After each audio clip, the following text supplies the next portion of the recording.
하나님 말씀 함께 봉독하겠습니다. 사무엘하 18장 14절과 15절 말씀입니다.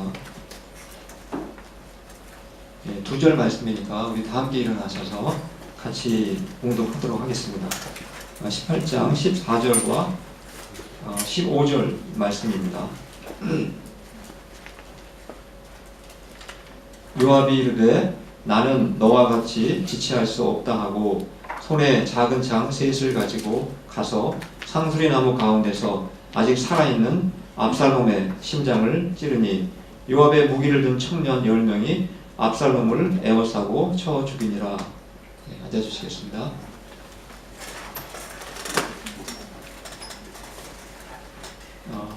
켈러라고 하는 도시, 저희가 살고 있는 이 켈러는 그렇게 큰 도시가 아닙니다. 비교적 아주 작은 도시라고 볼 수가 있습니다. 그런데 이 켈러 안에 한국으로 따지면 대형 교회라고 할 수 있는 정말 1000명이 넘는 미국 교회들이 꽤 많습니다. 제가 알고 있는 교회만도 한 4-5개가 됩니다. 제가 그 교회들을 잠깐 한번 명단을 이름을 보여드리면은 저희 교회가 있는 이곳 바로 퍼스트 베프티스트 처치 오브 켈러, 여기도 굉장히 큰 교회입니다. 그리고 사우스레이크 조금 가시다 보면은 바로 옆에 마일스톤 처치라고 있습니다. 역시 굉장히 유명하고 큰 교회입니다. 또 저희 교회 맞은편에 우리 눈에 잘 안 띄지만 조금만 들어가 보시면 켈러 처치 오브 크라이스트라고 하는 굉장히 큰 교회가 있습니다.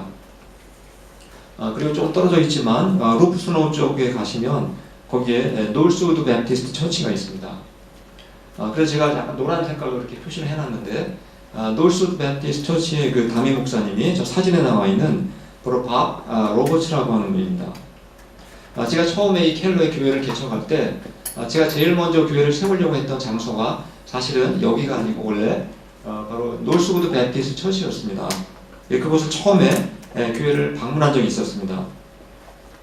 그 교회를 제가 처음에 가게 된 이유는 이 노스우드 베프티스트 처치는 자신의 교회의 성장에만 관심이 있는 것이 아니라 다른 지역에다가 많은 교회를 세웠던 교회이고 또 개척하는 교회를 개척자를 훈련을 시키고 또 많은 그 개척 지원을 하는 교회였기 때문에 특별히 제가 관심을 갖고 있었던 교회였습니다. 그런데 다른 곳에 그렇게 많은 교회를 개척하는 교회였지만 막상 한인교회를 그 교회 안에다 세웠으면 좋겠다고 그렇게 말씀을 드리니까 그것은 자신의 교회 정책이 아니기 때문에 허락할 수가 없다는 그런 통보를 받게 되었습니다. 그래서 결국은 제가 켈러에 있는 모든 교회를 샅샅이 다 찾아다니면서 결국은 이곳에다가 교회를 개척을 하게 되었습니다. 근데 이 노스우드 베프티스트 처치에는 굉장히 유명한 일화가 있습니다. 이 교회 담임 목사님이 방금 바로 사진에 나와 있는 밥이라고 하는 분인데 저분이 교회를 이제 목회를 하다가 교회가 성장이 안 되고 굉장히 교회가 침체가 되었다고 합니다. 그래서 하나님께 정말 기도하면서 하나님 무엇이 내가 잘못된 것이 있는지 하나님께 간절히 기도를 했다고 합니다. 그럴 때 하나님께서 그분에게 아마 그 특별한 응답이 있었던 것 같습니다. 잠깐 다음 스크린을 보시면은 하나님의 특별한 음성이 아마 그분 마음속에 들려왔던 것 같습니다. 그때 하나님께서 주신 말씀은 너는 왜 킹덤 오브 갓을 세우지 않고 킹덤 오브 밥을 세우느냐, 이런 그 하나님의 책망의 음성 같은 것이 본인에게 들려왔다는 것입니다. 그분의 이름이 밥이니까 갓하고 굉장히 단어도 비슷한 그런 것 같습니다.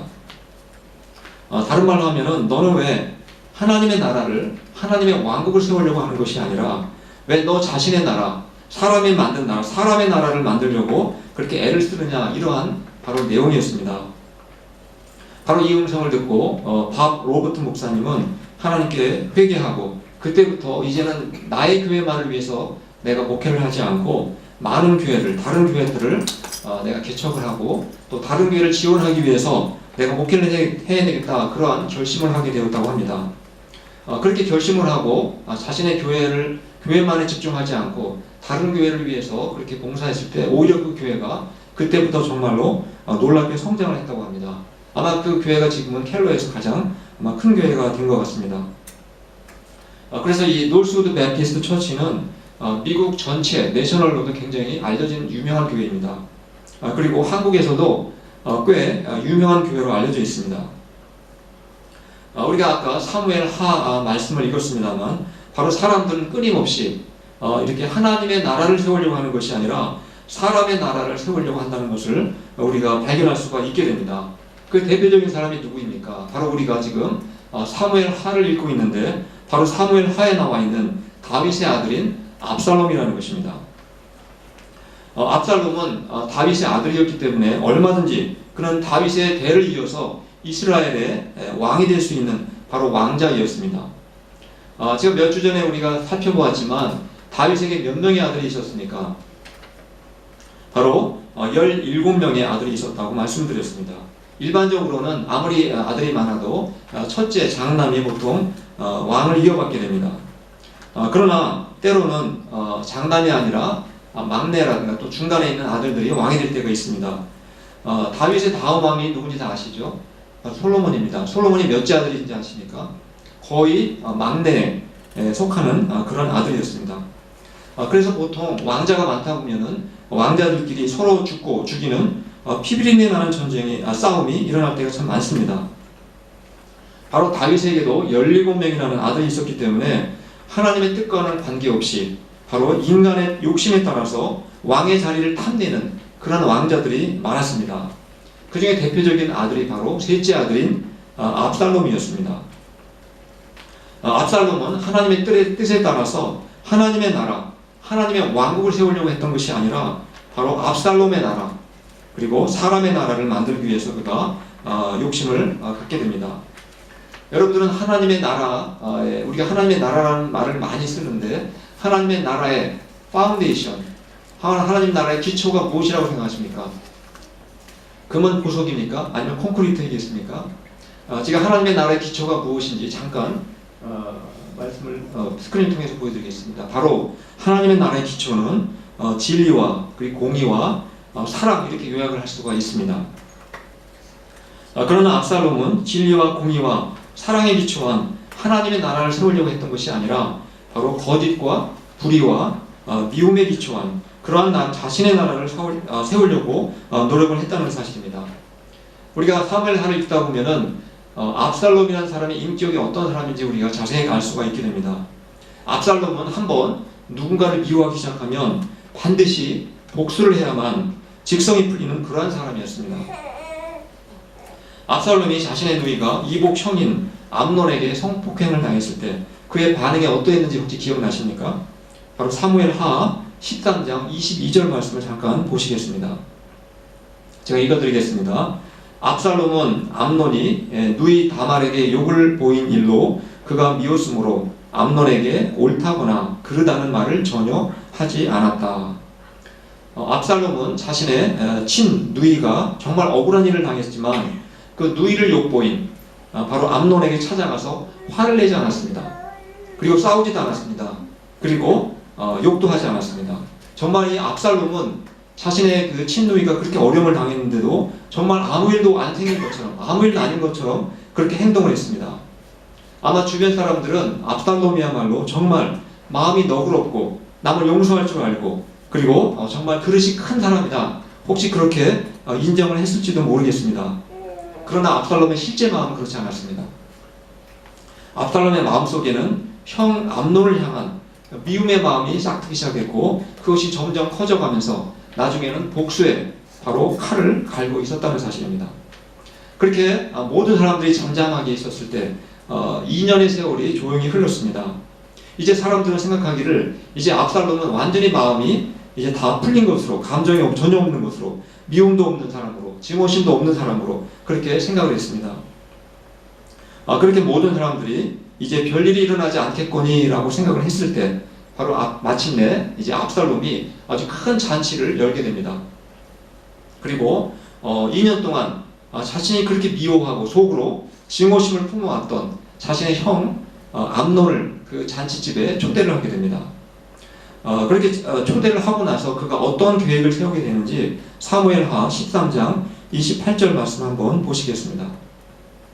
제가 읽어드리겠습니다. 압살롬이 이미 그의 종들에게 명령하여 이르기를 너희는 이제 암논의 마음이 술로 즐거워할 때를 자세히 보다가 내가 너희에게 암논을 치라 하거든 그를 죽이라.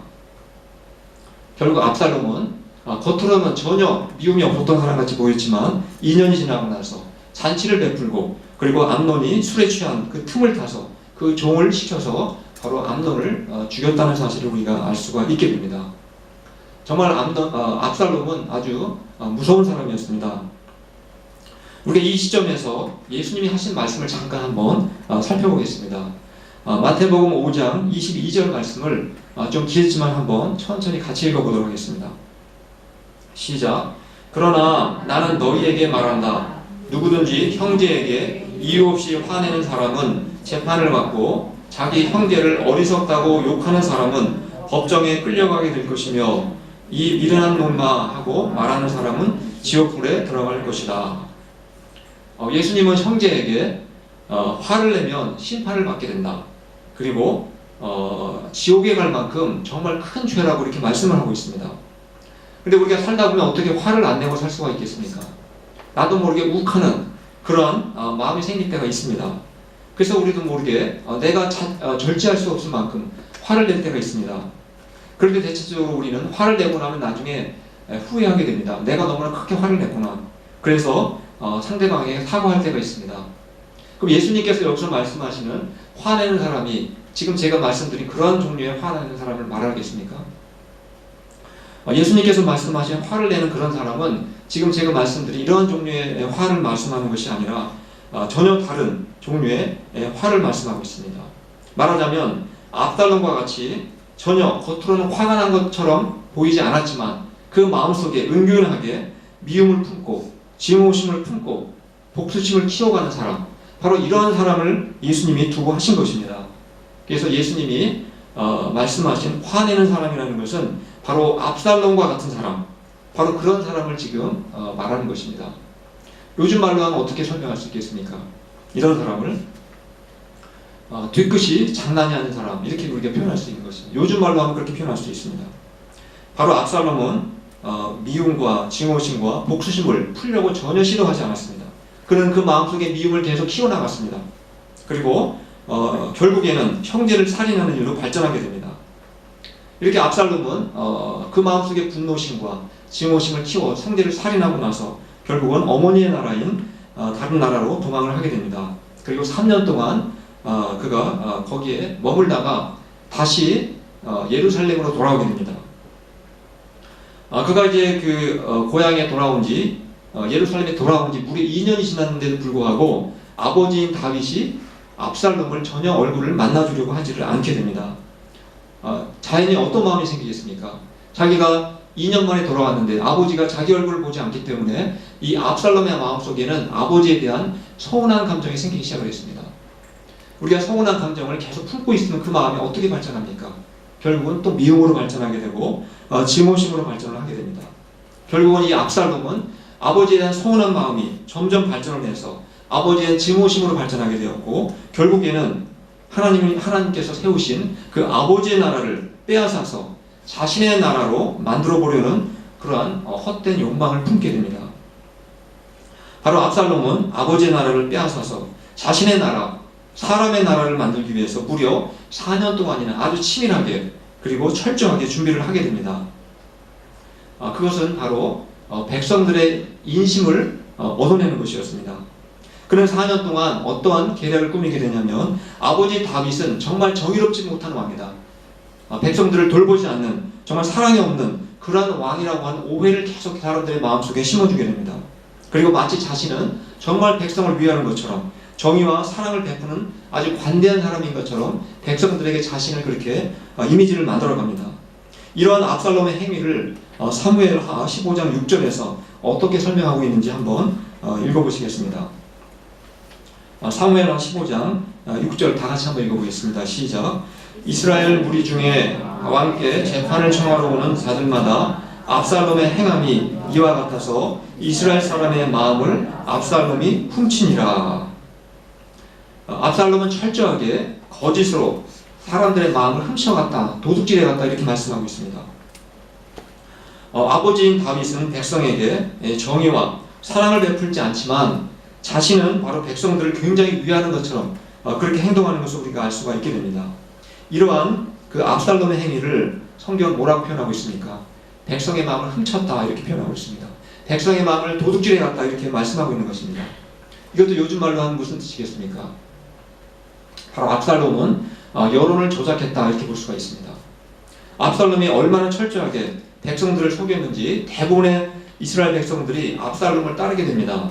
결국 압살롬은 아버지에게 반역의 쿠데타를 일으키고 자신이 왕이 됩니다. 말하자면 이제 압살롬은 자신의 왕국, 사람의 나라를 만들게 되는 것을 우리가 알 수가 있게 됩니다. 압살롬이 이제 쿠데타를 일으켜서 자신의 나라를 세웠는데, 그럼 그 나라의 파운데이션, 압살롬이 세운 나라의 그 기초는 무엇이었습니까? 아까 하나님의 나라의 파운데이션을 말씀드린 것과 정반대입니다. 압살롬이 세운 자신의 나라의 파운데이션은 바로 거짓과 불의와 미움이라는 것입니다. 그 기초 위에 자신의 나라를 세우게 됩니다. 그런데 처음에는 이 압살롬의 반역이 정말 성공한 것처럼 보였습니다. 그의 나라는 점점 강력한 나라가 되는 것처럼 보였습니다. 바로 사무엘하 15장 12절 말씀을 한번 보시겠습니다. 압살롬이 사람을 보내 다윗의 모사 길로 사람 아히도벨을 그의 성읍 길로에서 청하여 온지라. 반역하는 일이 커가매 압살롬에게로 돌아오는 백성이 많아지니라. 압살롬이 반역을 일으키고 이제 자신의 나라를 세운 다음에 제일 먼저 한 일은 바로 제갈공명과 같이 지혜가 뛰어난 아히도벨이라고 하는 책사를 모셔오는 일이었습니다. 근데 그가 압살롬의 편이 됩니다. 그리고 또 수많은 백성들이 점점 압살롬에게로 다가오고 압살롬을 따르게 되었습니다. 이제 압살롬이 세운 그 나라는 어느 누구도 무너뜨릴 수 없을 만큼 정말 강력한 나라가 되었다는 것을 우리가 그렇게 보인다는 것을 우리가 알 수가 있습니다. 그러나 우리가 기억할 것이 있습니다. 거짓과 불의와 미움 위에 세워진 나라는 반드시 무너진다는 것입니다. 오늘 저희가 본문 말씀을 읽었던 내용 기억나십니까? 압살롬이 마지막에 어떻게 끝났습니까?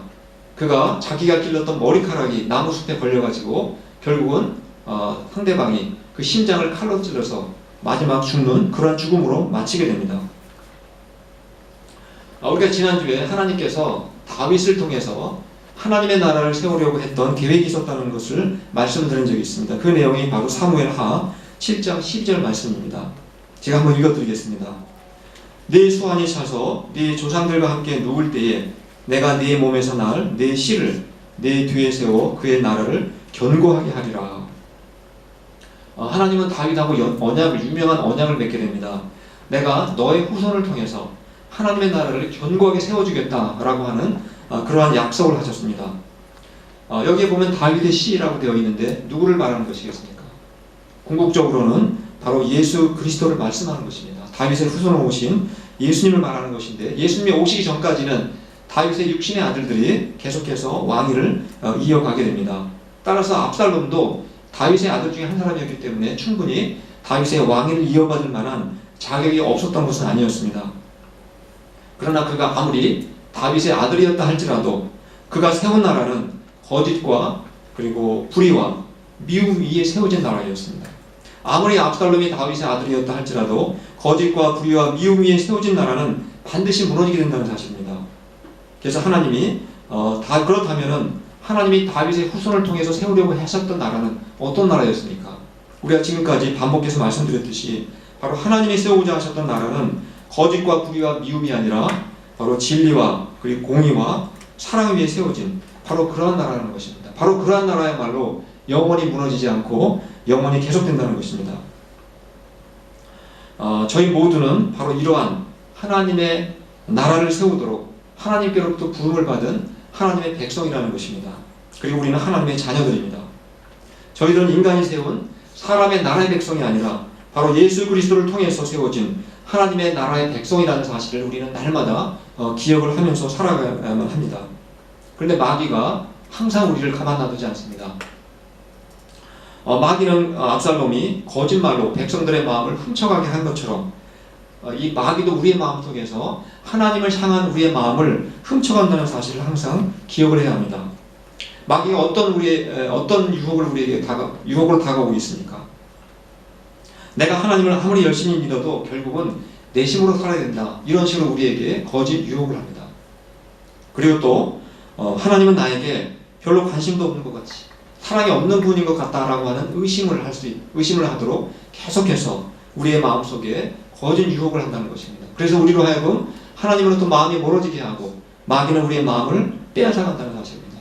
우리는 이러한 마귀 유혹에 절대로 우리의 마음을 훔쳐가게끔 그렇게 방치해서는 안 되는 것입니다. 또 마귀가 우리에게 유혹하는 또 한 가지 특징이 있습니다. 마귀는 우리가 한번 미움을 품으면 압살롬처럼 계속해서 그것을 증오심으로 복투심으로 키워가게 한다는 사실입니다. 그러나 결국이 어떻게 되었습니까? 마지막은 스스로 파멸의 길, 멸망의 길로 간다는 사실을 우리가 항상 기억을 해야 합니다. 우리가 하나님의 나라의 백성이 될 때 우리의 마음속에 제일 먼저 생기는 마음이 있습니다. 어떤 마음인 것 같습니까? 우리가 하나님의 나라의 백성이 되면 누구나 제일 먼저 생기는 마음은 남을 용서하는 마음이 생긴다는 것입니다. 남을 사랑하는 마음이 생긴다는 사실입니다. 왜 그렇습니까? 바로 우리가 하나님으로부터 너무나 큰 용서를 받았고 너무나 큰 사랑을 받았기 때문에 우리가 다른 사람들에게도 용서할 수밖에 없게 되고 또 사랑할 수밖에 없게 된다는 사실입니다. 이것이 하나님의 백성들의 아주 기본적인 특징이라는 것입니다. 거짓과 미움에 붙잡혀 살아가는 마귀의 자녀는 절대로 이러한 하나님의 자녀의 모습을 흉내낼 수가 없는 것입니다.